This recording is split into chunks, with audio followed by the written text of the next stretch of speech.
2025年10月21日，常年期第29週，星期二。主題：當主人服侍時，門前的驚喜。想像一下咁樣嘅場景，一位主人深夜從婚禮深夜嘅宴會上歸來，僕人們佢冇瞓覺，而係點着燈，警覺咁樣等待住，隨時準備迎接佢嘅主人。主人一敲門，門立即開咗。呢一部分聽起嚟好正常，忠誠嘅僕人盡職盡責，但係接着劇情就反轉咗。耶穌講，主人要束上腰，請他們坐席，自己前來伺候他們。路加福音12章37節。等等，乜嘢？主人要服侍僕人？喺現實生活中，呢種事情永遠係唔會發生。喺傳統嘅觀念中，特別喺東南亞好多地方，尊榮係從上而下嘅，領導者係受人服侍嘅，而唔係相反。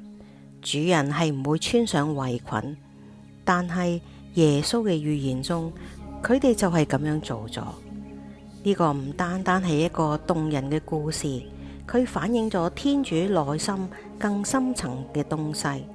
喺福音中，耶穌多次講述主人同僕人嘅故事，有啲故事符合世人嘅期望，就好似今日嘅比喻，僕人因為守夜盡責而受到稱讚，但係有啲故事就令人驚訝，比如不義嘅管家呢個比喻。一個唔誠實嘅管家，竟然因為狡猾而受到稱讚。耶穌一次又一次咁樣顛覆咗我哋對權柄同埋尊榮嘅理解。有一次，耶穌甚至問門徒：是誰大呢？是坐席的，還是服侍人的？路加福音22章27節。佢哋知道答案，當然係被服侍嘅人。呢個就係世界運行嘅方式，但係耶穌接住就講咗一句話，徹底改變咗一切。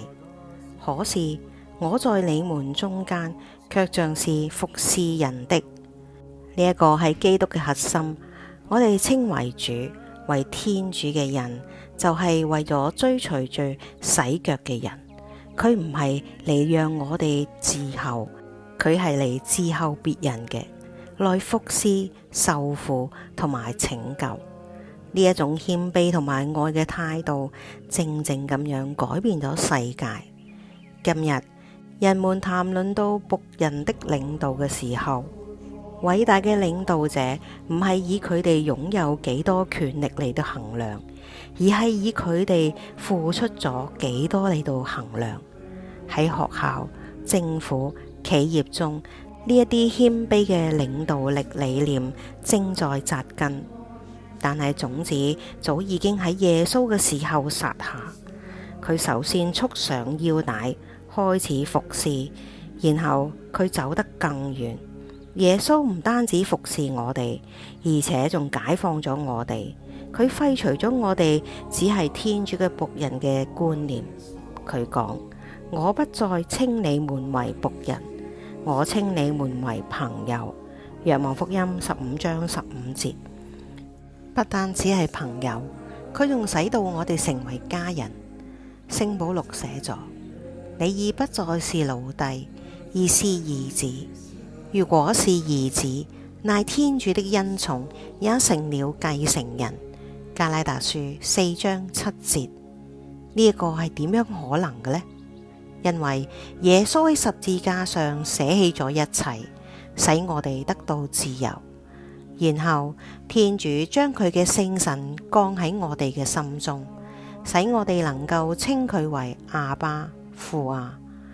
喺預言中，僕人因為醒悟準備好咗而蒙福，但我哋嘅蒙福係因為天主嚟到揾我哋，即使我哋冇準備好，佢召我哋進入佢嘅家中，唔係作為僕人或者陌生人，而係作為佢所愛嘅兒女。